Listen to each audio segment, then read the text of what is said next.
Hello, and welcome to another episode of Earth911's Sustainability in Your Ear, the podcast conversation about accelerating the transition to a sustainable carbon-neutral society. And I'm your host, Mitch Ratcliffe. Thank you for joining the conversation.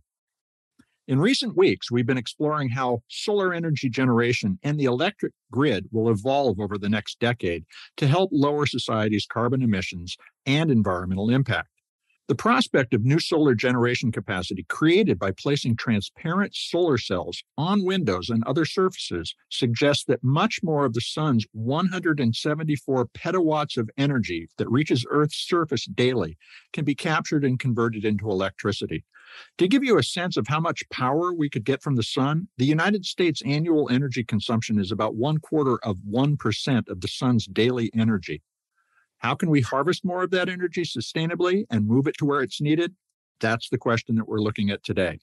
Our guest is Veeral Hardev. He is Vice President of Corporate Strategy at Ubiquitous Energy, a developer of transparent solar technology. Each of its 3-by-5-foot UE power windows for commercial buildings and homes generates about 200 watt-hours of electricity a day, and it also prevents some of the heating of indoor spaces by sunlight. The company envisions using its thin film technology as cover and a power source for greenhouses and as sources of energy for partially or fully self-powering consumer electronics and vehicles. Of course, we have to figure out how to make photovoltaics sustainably. Ubiquitous Energy says it uses materials that are abundant and can be sourced with minimal environmental impacts.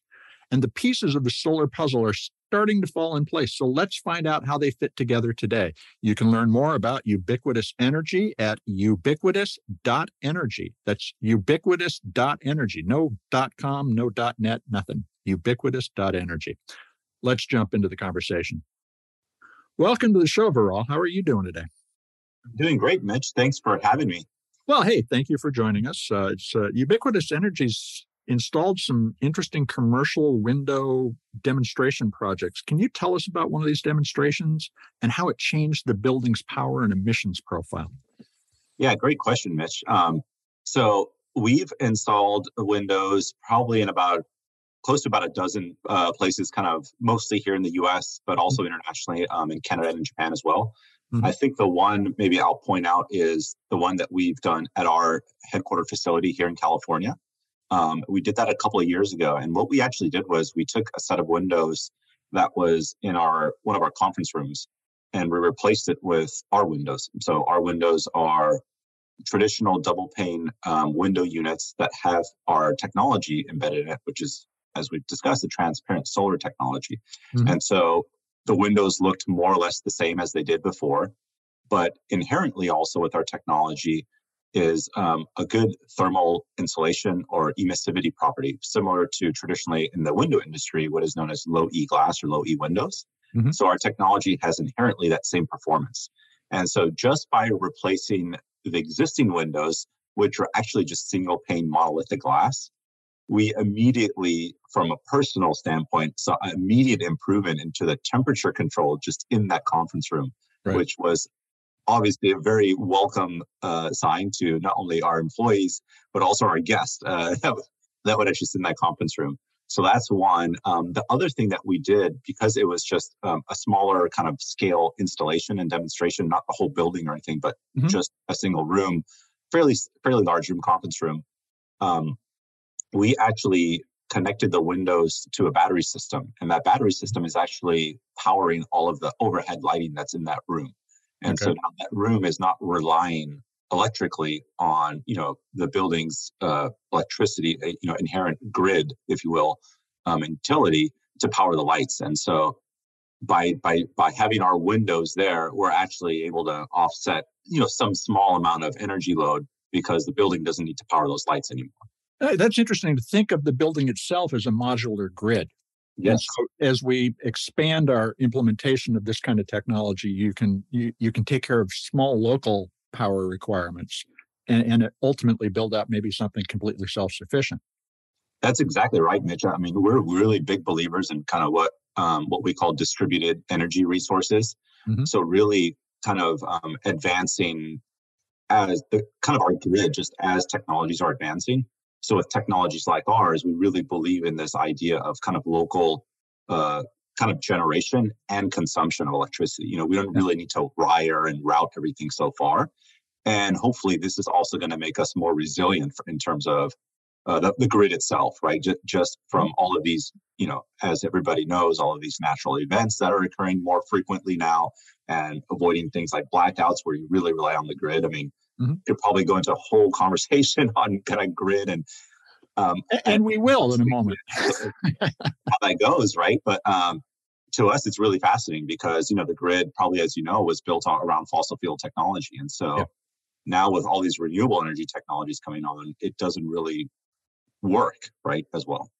Well, so like a lot of solar companies, Ubiquitous Energy is building on a long history of invention and innovation. Where was your technology invented, and how did that lead to the launch of the company?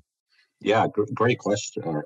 Great question about the genesis of the company. So our co-founders were actually at MIT about 12 years ago, and they were researching ways, just solar technology in general. And they kind of came across this concept of what we call like spectrum engineering or selective harvesting of light. And they said, well, instead of doing what everybody else is trying to do around the world, trying to make solar more efficient, make it lightweight or flexible, they said, well, what if we made it so that it didn't look like it looks? What if we made it so that it was more or less invisible or transparent?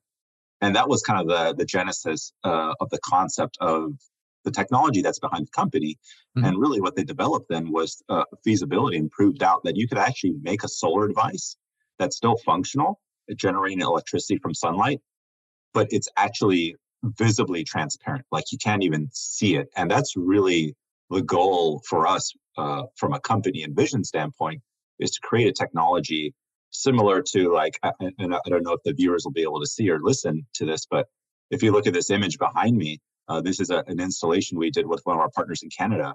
The windows here on where I'm pointing to on the right side are the traditional windows, and our windows are here. So you can see they more or less look exactly the same. And that's really what the goal is for us. So your technology is integrated into the window glass. It's not a film that's laid on it in the normal sense, where a plastic film or plastic-like film. How does a clear surface capture and turn light into electricity? That selective harvesting of solar energy we're talking about. Yeah, great question. So it's kind of in between what you're saying, Mitch. So what we've developed is it's a coating. So it's a coating that we're applying to the surface of the glass. So our coating is covering the entire surface.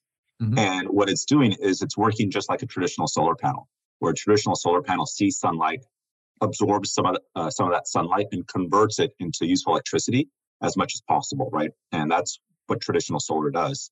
We're doing the same thing. It's just that all of our materials in our solar device, our coating, are transparent. So all the layers are transparent. And so it's seeing some of that sunlight. The unique thing is it's only utilizing the non-visible part of the light spectrum. So the light energy that comes from sun that we cannot see. And that's mostly in the ultraviolet and infrared. And we're letting pass through or transmit all of that visible light, what we see with our human eyes, color. And so visually to us, our technology, the coating on the window, looks just like a traditional window. It looks like there's nothing there, but it's actually utilizing that non-visible light energy and creating renewable energy out of that. And how is a window integrated into the building's electrical systems? That's the other interesting question to me. Is it's not just like setting a normal framed window in there. It has to be connected to something. Yeah, that's exactly right. And going back to that discussion, the brief discussion we had about the distributed energy kind of resources, right? Now we can consider the window as a window that's a power source. And so some of the applications we're looking at is, what could you do with power if you had it at the window? Could you power features like, automation of closing and opening of a window, mechanical venting? Could you power automated shade coverings or blinds, right? Or window coverings? Yeah. Could you do things like enhance security features, like have cameras, motion detection, all of that sensing right at the window without having to connect to anything? And that's something we're working on, especially in the residential market with one of our partners, Anderson Window, to develop products like that specifically for the residential market. I think the question you're getting to is more on the commercial side, where you have a big commercial building, and now you have all these windows, you need wiring, Well, in and any context, I mean, I can imagine that kind of self-sustained or self-sufficient window that doing monitoring of with a camera, for instance. yeah, But on the other hand, or in a commercial building, it powering maybe the lights in the room, as you described. mhm. But this means we have to rethink what a window is. That's exactly right, Mitch. That's exactly right. I mean, we really want to take the window surface and make it something that just historically it's never been. The purpose of a window is really just to see in and out and have an environmental barrier, right? And so why not have it do something more? Why not turn something that's so much surface around us in the built environment, especially that's passive, not doing anything other than that visual for us, but turn it into something that's dynamic and actually creating value for us. And, going back to the wiring, it's something that we're seeing, quite honestly, quite a bit of, especially for development, new construction development, where we talk about it as the electrification of the facade, of the Right. building's facade. And so this is something that we know, talking to a lot of systems companies, building systems integrators, this is already in the mindset of designers, architects, and developers now for new construction. Now we're starting to figure out ways, how can you do this with existing buildings, Mm-hmm. right? Because to integrate our technology into an existing building can be quite a challenge, right? I mean, Okay. historically, well, now what do you do with the wiring? There's other technologies that are on the market that are doing things that are kind of almost, I would say, in the opposite of what we're doing. We're generating energy. We need that energy to go somewhere. These other technologies exist where they have these features that are in the window that do like tinting or changing of the glass that require power. Right. So these technologies to kind of figure out how do you integrate and electrify essentially again the facade are already coming into play. And so these are things that we're just going to hopefully pick up on once we commercialize our technology in a couple of years and get to the market. So do these windows need to be installed like we traditionally think of a photovoltaic panel facing south, or can they generate energy from any ambient light from any direction? Yeah, definitely the any direction, right? Obviously, here in the northern hemisphere, facing south and mostly west, depending on the exact geographical location, is going to be your best in terms of overall solar exposure. Mm-hmm. And that's really what most solar technologies need, right? Maximize solar exposure, maximizes your power output. Our technology is similar in that more sun, more power output. There's that correlation. I think where it's also unique in that it's similar more to other thin film solar technologies in that it literally still operates with indirect exposure. So you don't need sun directly shining on the window for it to generate. It performs very well in what we call off-angle or diffuse ambient light, which is really important when you think about the built environment, where again, when you have buildings where you have shading, all these kind of things, all these different environmental factors at play, you don't really always get a good snapshot or direct exposure to direct sunlight. And so that's something that's a little bit unique for our technology, but again, similar to other types of advanced solar technologies as well. And what kind of materials do you use? We're familiar with silicon, cadmium telluride. What are you using, and does it require a lot of mining of critical minerals, for instance, to begin to produce this at scale? Yeah, definitely. The short answer is no. It does not require mining. There's no exotic materials. It's really important for us from a sustainability perspective, because that's kind of the business we're in with renewable energy, that everything we do is sustainable, including all of our key materials, our raw materials, and that forms our kind of transparent solar coating device. And so where do you source them? Where do you source them?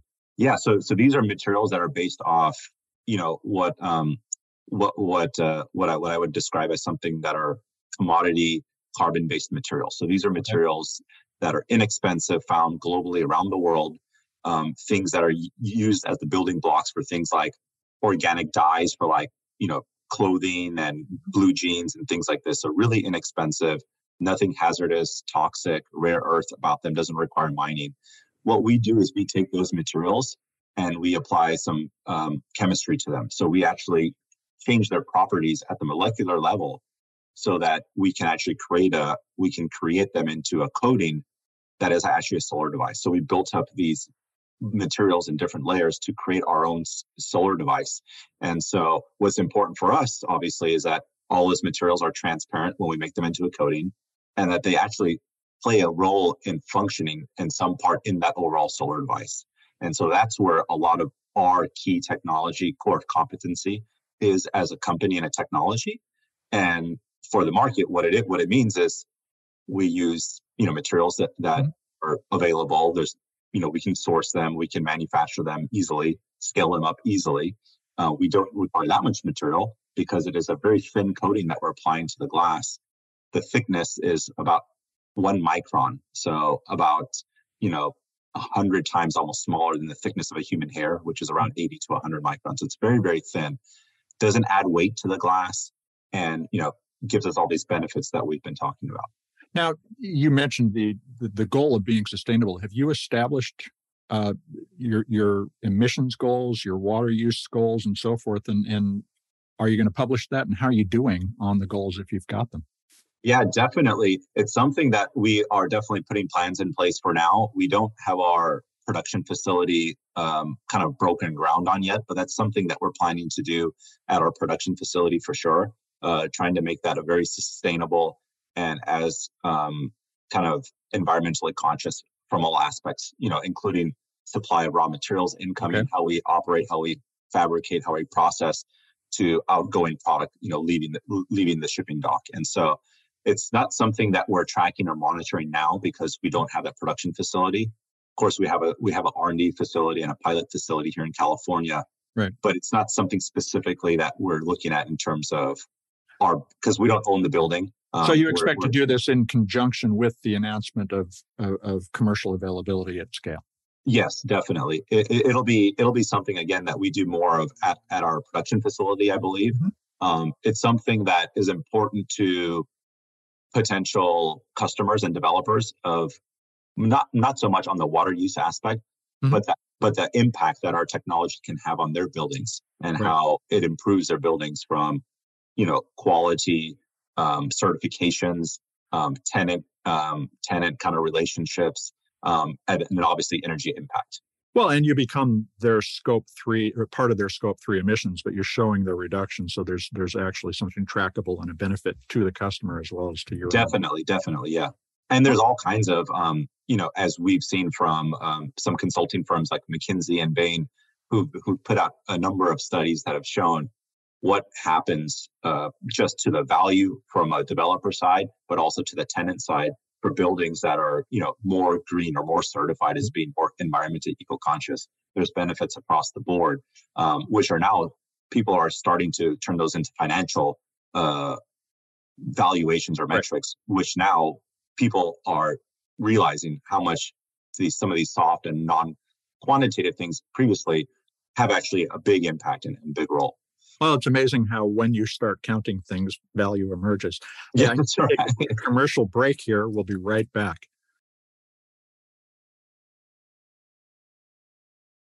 Let's return to the discussion with Ubiquitous Energy's Vice President of Corporate Strategy, Veeral Hardev.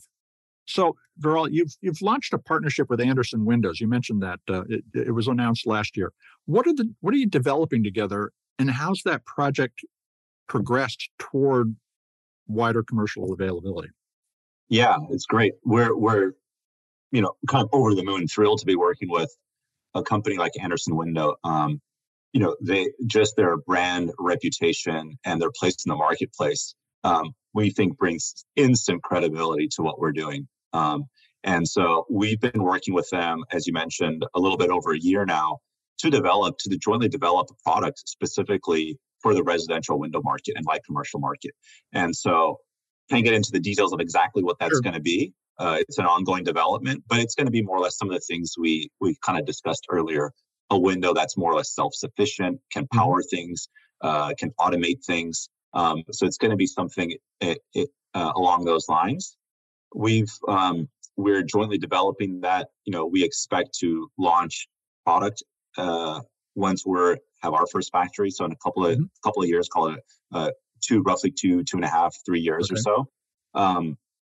And so it's going really well. We've done a lot of collaboration with them. We're actually doing a project right now, which they've talked about a little bit publicly where we've installed some of our windows at their facility in Minnesota, and we're doing a lot of kind of metrology and evaluation of that installation to inform our development to have commercial products for the residential and light commercial market. So we're super thrilled to be working with them, and really look forward to some of the great things and ideas I think the team has been developing, and it's starting to realize now. Your site paints a really compelling picture of the idea of appliances and vehicles getting some of their energy from light. What kinds of products could be powered with ubiquitous energy films? Yeah, so we think kind of endless, right? So could I do it on my blender based on? You could code our technology on your blender in the future for sure. Okay. I think honestly speaking, any surface that actually sees some exposure to sunlight, we believe is a good application for us, especially if you want to maintain the kind of traditional or current aesthetic of that surface. So blender might not be the best thing because you can have a black blender, you can have an opaque blender, right? But when we think about expanding beyond Windows, I think the value and the application for Windows is fairly straightforward for us. Sure. And the impact it can have globally.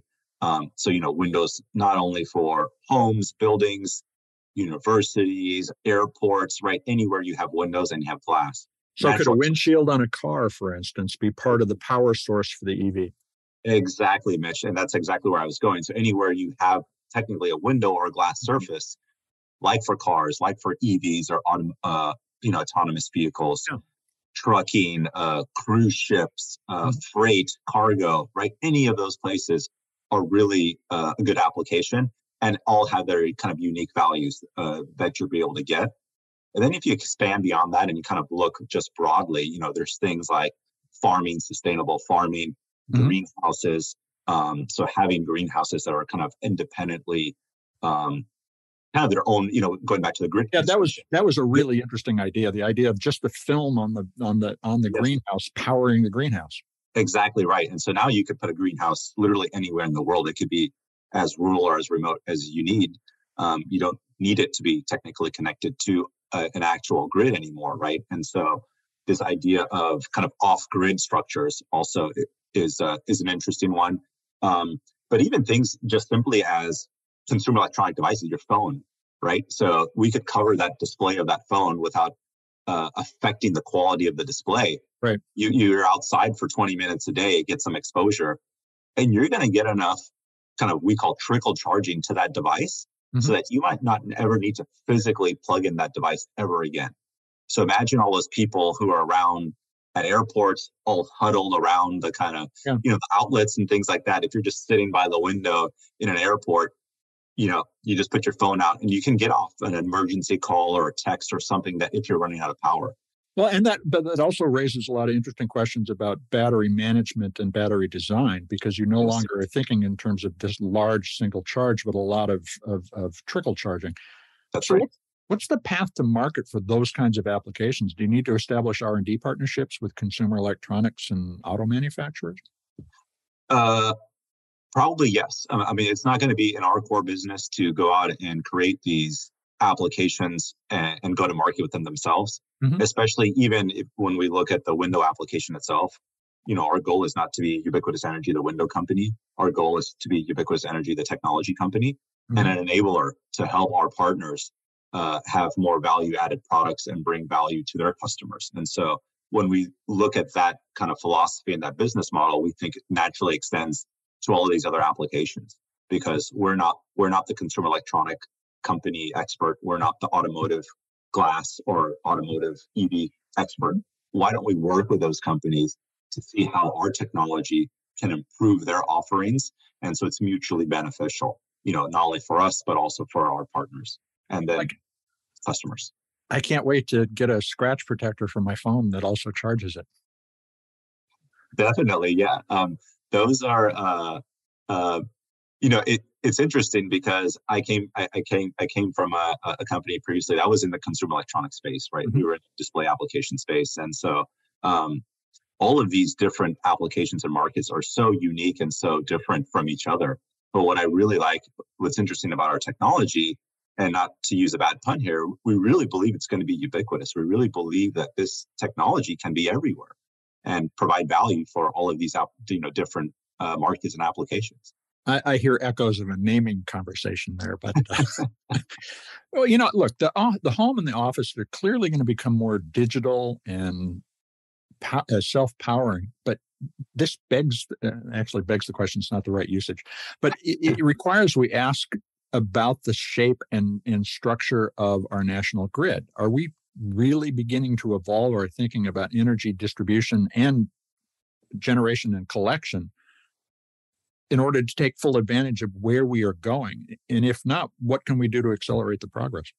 Yeah, it's a great question, Mitch. I mean, I think there's a lot of great things happening in terms of what I consider more about, which is what the grid is intended to do, is just energy distribution and kind of just management, right, of energy generation and distribution, right? So now, since hopefully we're moving more and more towards renewable energy sources versus coal and fossil fuel, there's ample opportunity for kind of this idea of distributed energy, right? And so you have local, independent kind of power generators, right? Your building could be its own power generator now, using techniques like ours. I think one of the challenges has been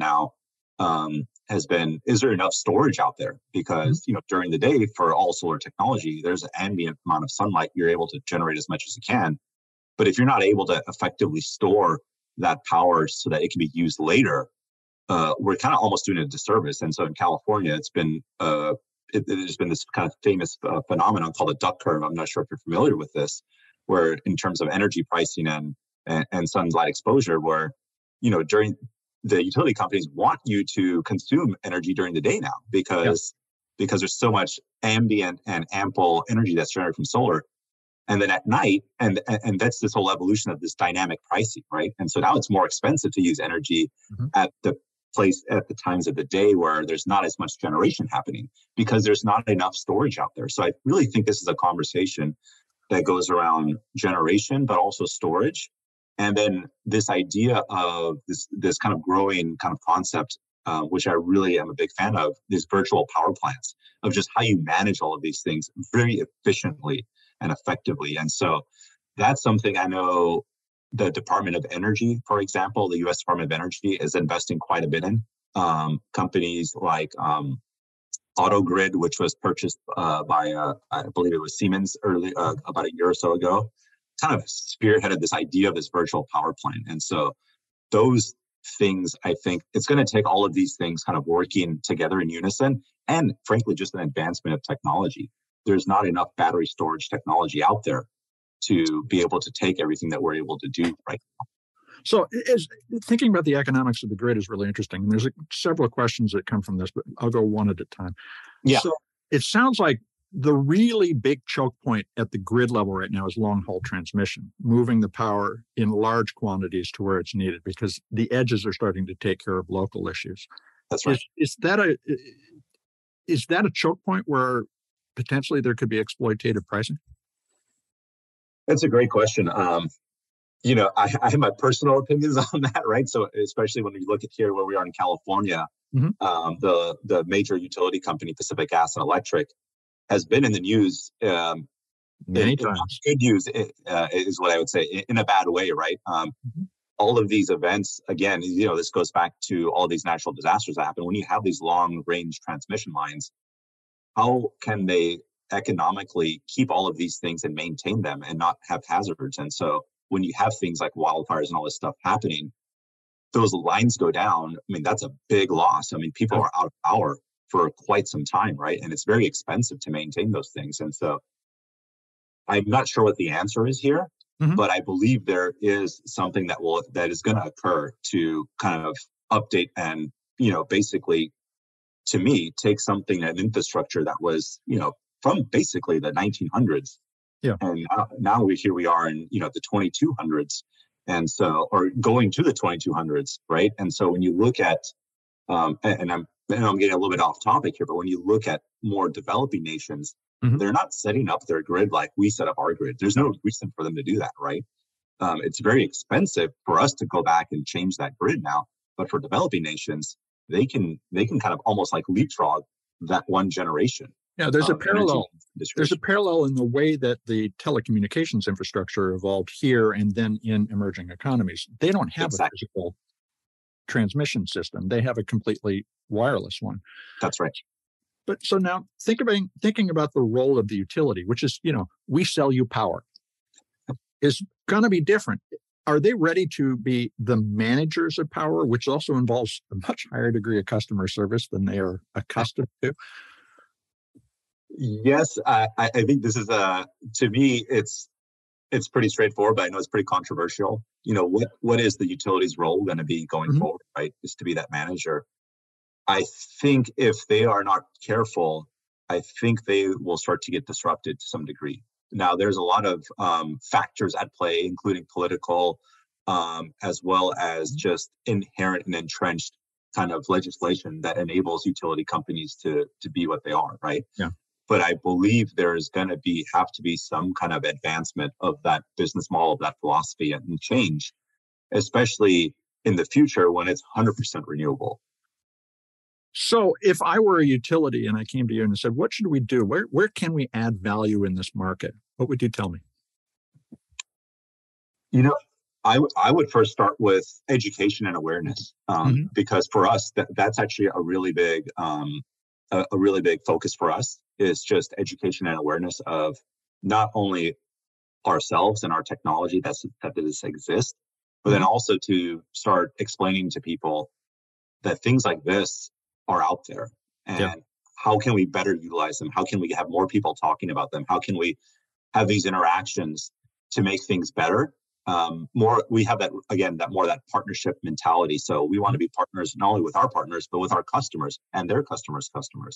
And so I think education and awareness is really critical, especially when you have so many new ideas coming to the forefront now, kind of huge dramatic changes that are going to start to happen over the next 10, 15, even 20 Yeah. years that are already starting to happen, right? And so the management of these things and how it's going to evolve, I think it has to start with this education and awareness. Otherwise it's just not going to happen. So even talking to utility companies and making them aware that, hey, we have a technology like this, and how can we best work together? Yeah. And so we almost, I've had some conversations with some of the utility companies here in California, and they asked me the question, how can we work together? And I said, well, let me explain to you what our technology is, what we're doing, and how we see ourselves going to the market. How can we help you?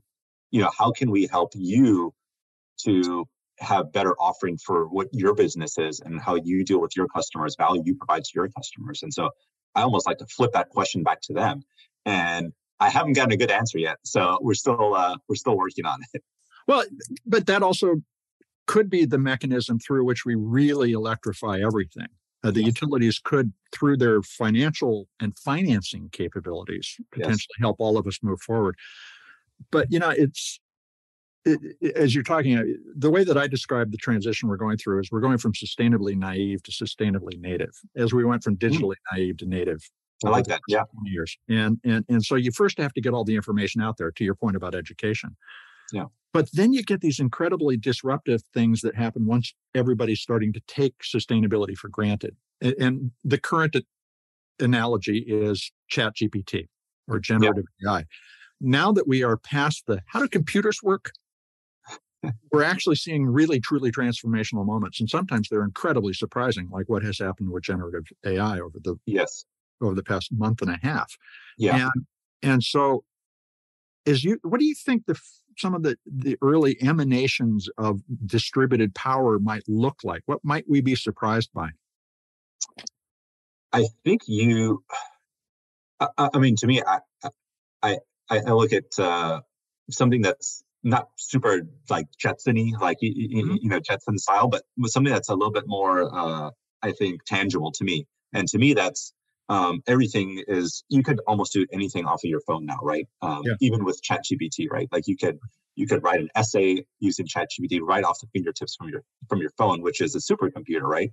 Mhm. So I think what people are going to be surprised by and maybe some people are not, is just the amount of informational power that you're going to have at your fingertips. And as it now relates to because it's powered remotely. Yeah, because everything is now powered remotely, and how it relates to your energy use and consumption. And I think that's something, again, I think we're still early in this education and awareness phase. Most people don't even understand how electricity works, what a watt is, what a kilowatt hour is. And so now with companies like Tesla and others, you're able to see from your app, right? Hey, this is how much my solar panels are producing. And I think there's this phenomenon that's becoming where people like interacting with that. And now it's almost like a game now where it's like the sense of control.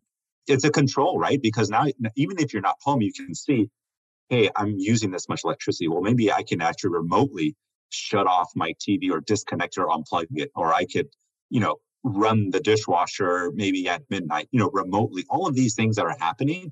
And now, coupled with that, you're actually able to see and can maybe even control how much power is actually being used and what's going to which appliance. And then on the vice versa side, how much you're generating. So all of this information is available there now. And hopefully with more information, it makes you more efficient and more effective in using that information, or the corollary here is energy. But that's not always the case. So I think we're in this place where, it could actually start veering towards something that becomes not as effective, if that makes sense.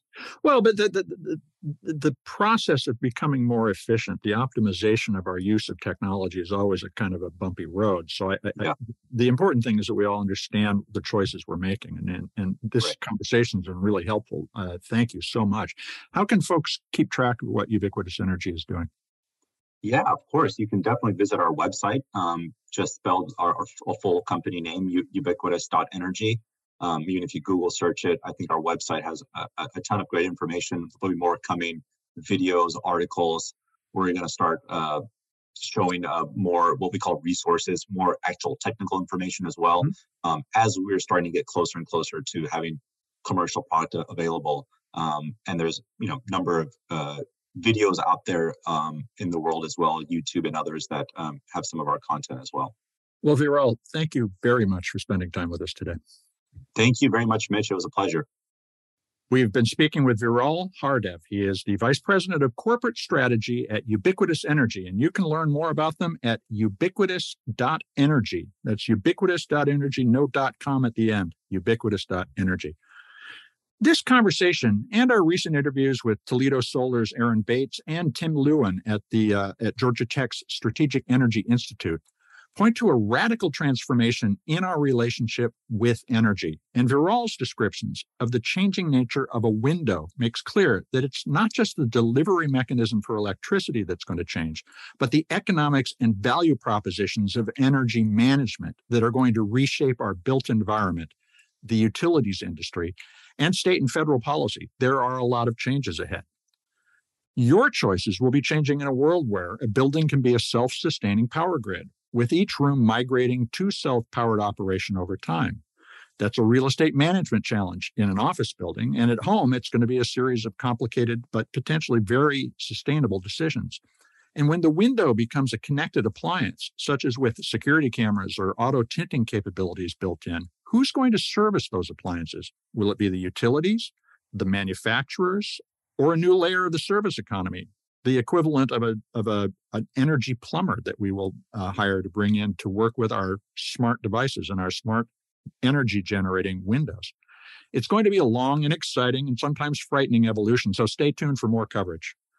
Would you take a moment to share this podcast or any of the more than 390 other interviews we've produced on sustainability in your ear? I would deeply appreciate it if you would take a moment to write a review on your favorite podcast platform.